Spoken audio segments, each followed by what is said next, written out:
I'll head coach Eric Musselman. And coach, if you want to open up with a statement, and then we'll take some questions. A statement. Wow, just we're happy to be here.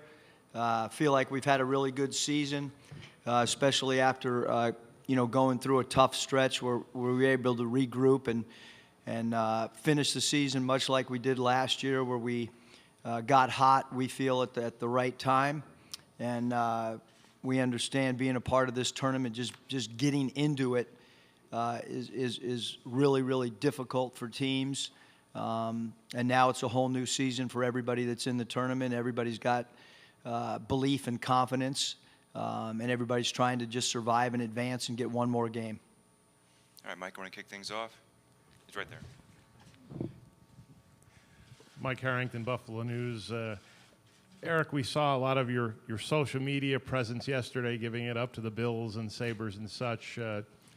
Just how much of the tournament is about embracing strange places, strange arenas, and having new experiences, and having these guys understand that's all part of it. You still have to do the job, even though that maybe none of them have ever been anywhere near Buffalo before. Yeah, I don't think all of the teams are really locked in. I'm not going to say that we're more locked in or doing more prep than anybody else, because I have tremendous respect for all the coaches, but we're not doing less. This will be our second practice for the day. We've already had several film sessions, but having said that, they're student athletes at the end of the day, and you want them to have life experiences. So going to Niagara Falls is, there's a reason. We were just in the back talking about the Sabres, and some of our guys didn't know that some of the historical significance of what that NHL organization has done. We told them about one of the great hockey goalies of all time. So we're back there even in the locker room trying to educate them and have fun with it.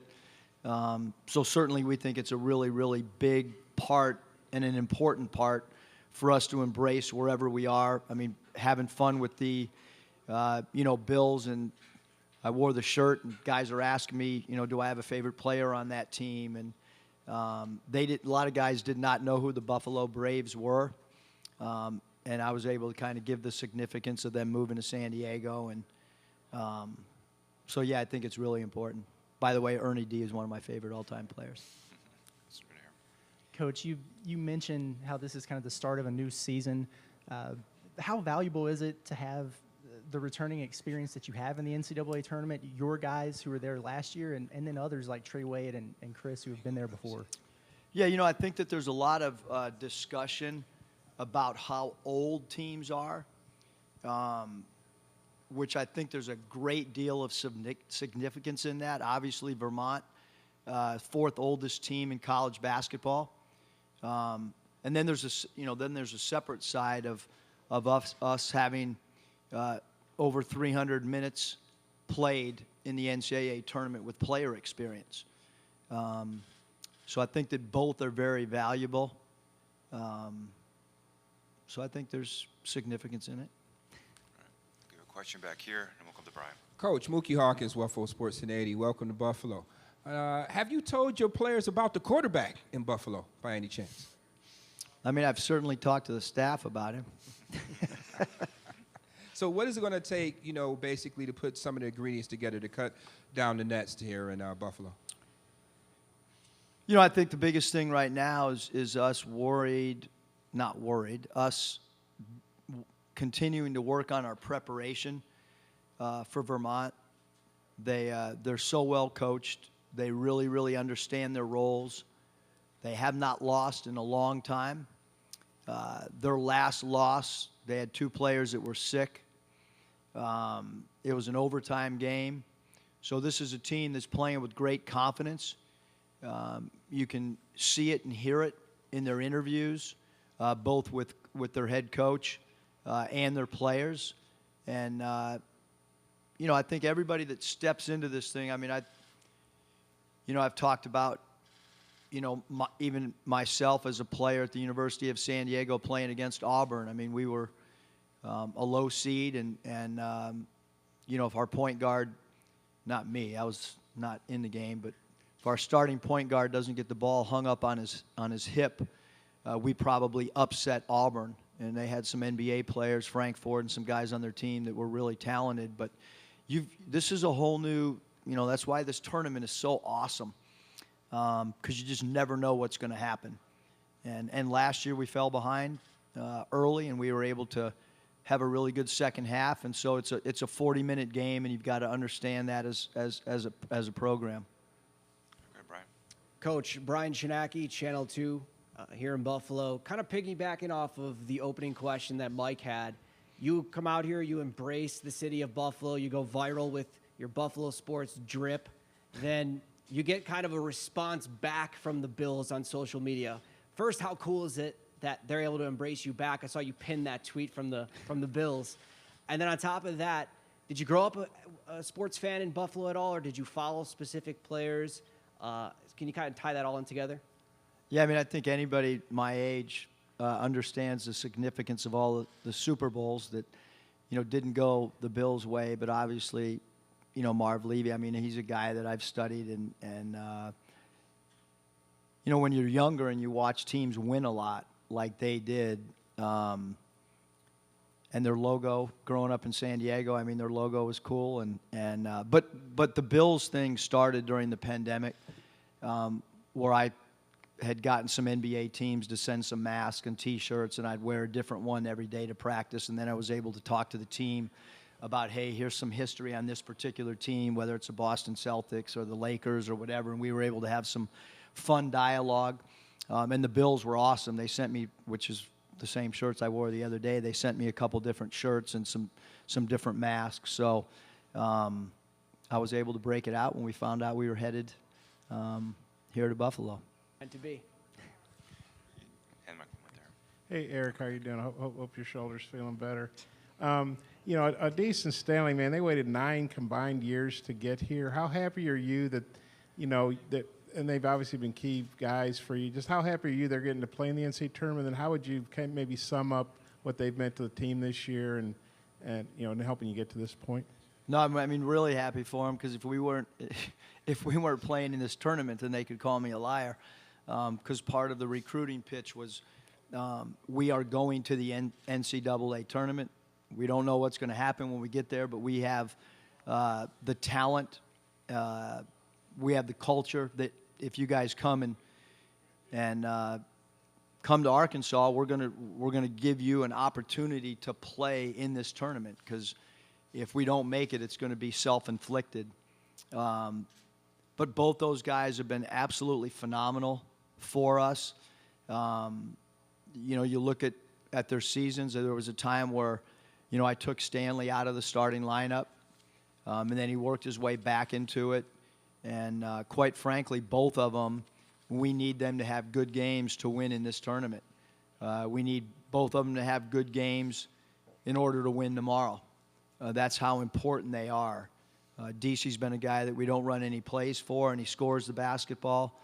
And Stanley's done an incredible job of scoring it in the mid-range, scoring it in transition, and then also scoring the basketball from three-point range when defenses collapse on our dribble drive. Okay, we'll go back here. Coach, JD, J. Will, and Stanley Mude said that this Vermont team kind of reminds them of a UNI that they played way back early in the season. Not as fast as the SEC type of team. After playing, 20-plus SEC games against that fast pace that most teams like to play, how difficult is it to kind of teach, more of a half-pace game, a half-court game, and kind of slow everything down? Well, not all the SEC teams like to play fast. Texas A&M plays pretty doggone slow. But that's why that's why we scheduled our non-conference the way that we did. We felt it was important to be able to play teams that play a whole bunch of different styles.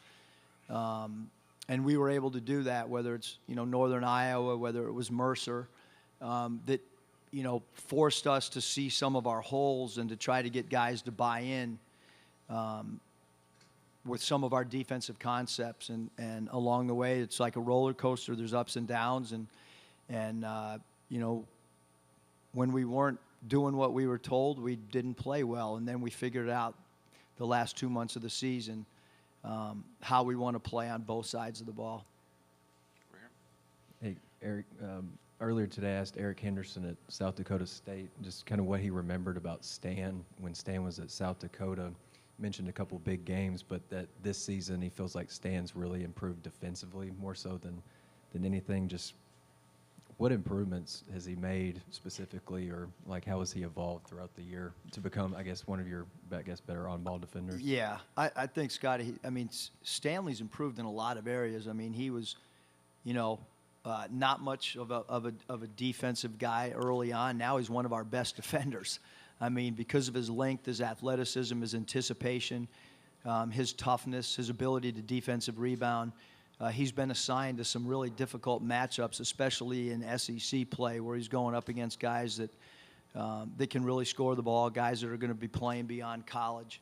And he's done an incredible job defensively. And then the other area that he's much improved upon is, earlier in the year, he was our kind of playing the backup five for us. When Jalen would come out, we would slide him from the power forward spot or the four spot over to the backup five. And now he's basically played for us small forward. And that's when we became a better defensive team, a longer team, a tougher team, and a way better defensive rebounding team. So he's gone from guarding 4s and 5s to now guarding 2s and 3s, and he's done a great job, stayed out of foul trouble, and altered a lot of shots for opposing teams' perimeter players. Go ahead, Jeff. Jeff Goodman.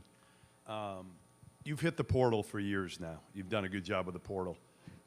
This year with the one-time transfer rule kicking in, how do you think that's affected you guys and kind of nationally with kids not having to sit out?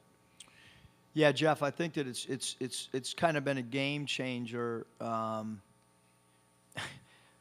There's been a lot of coaching changes, and as my wife and I were talking, it's much like the NBA now.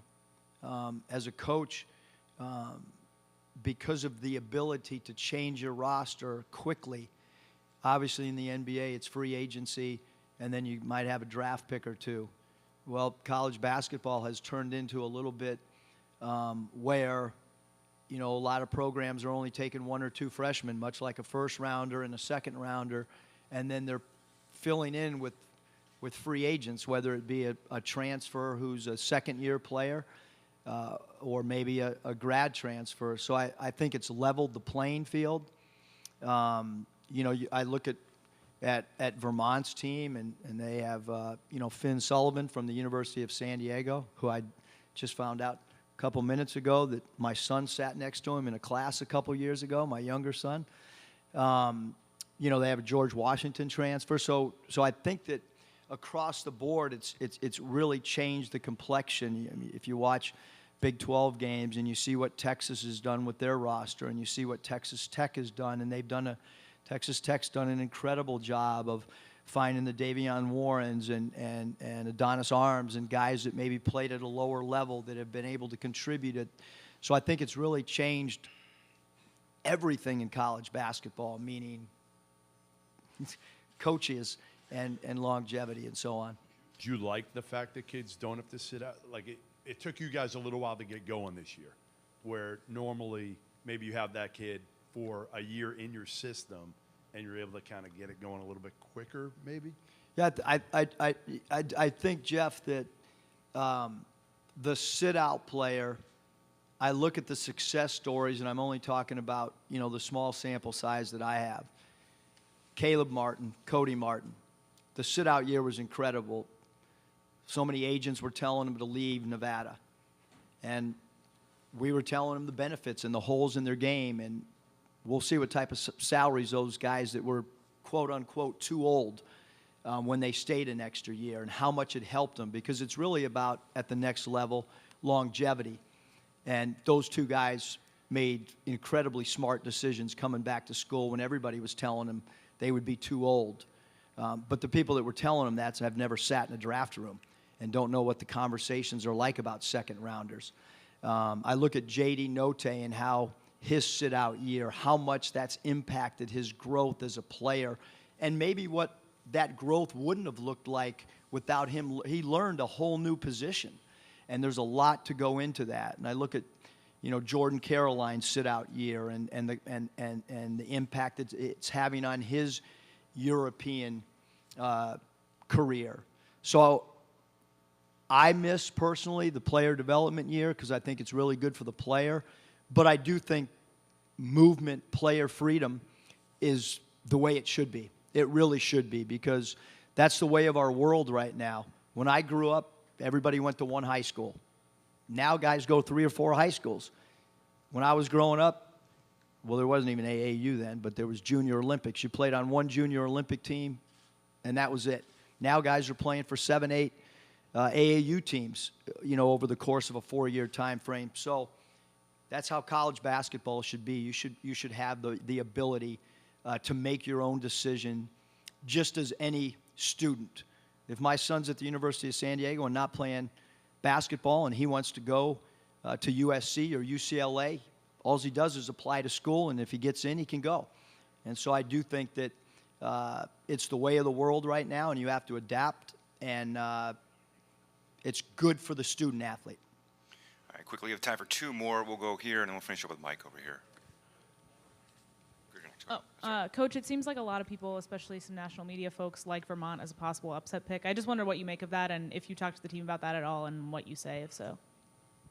Do you think I talked to the team about it? Yeah. They've seen all the clips, and they'll continue to see the clips, just as they did last year. So yeah, it's my wife continues to remind me it's not everybody.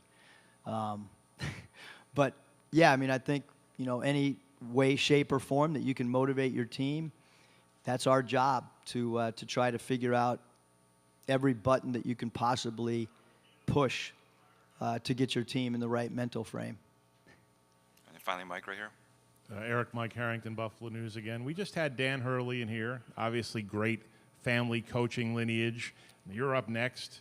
Your father, obviously, we know about. But as you're now getting to the point where you've done this for a long time at so many levels, what do you still take from him potentially, or other mentors, even at this stage of your career, compared to when you were a younger coach? You mean from my father or Yeah. from Coach Hurley? My dad? Yeah. I mean, I think about my dad all the time. I'll think about my dad even in the flow of a game. We'll take an absurd shot because I give our guys a lot of freedom offensively, and I'll pound the table, and then I'll kind of chuckle to myself and say, my dad's up there thinking, that's an absurd shot. What are you doing? You're a horrific coach. I'll think about, you know, what he call a timeout now. I'm constantly, I mean, he was my idol, my best friend, and whether it's during the season and I'm home alone, and I've told our local media that we made a change in the starting lineup. There wasn't a single coach that brought it up. There wasn't a player, because we asked for player feedback. Nobody brought it up. It was me sitting alone late one night asking what my dad would do when we struggled, and he said, put the 5 toughest, 5 biggest, 5 longest people out there regardless of position. And that's how we stumbled into the lineup of being so big, because his teams at the University of Minnesota and even with the Timberwolves were always, you know, big, strong players, even at the off guard or the point guard position. And that's what we've done. We've changed our team. We kind of slid everybody down a spot, when in college basketball, everybody has, you know, kind of gone the opposite way.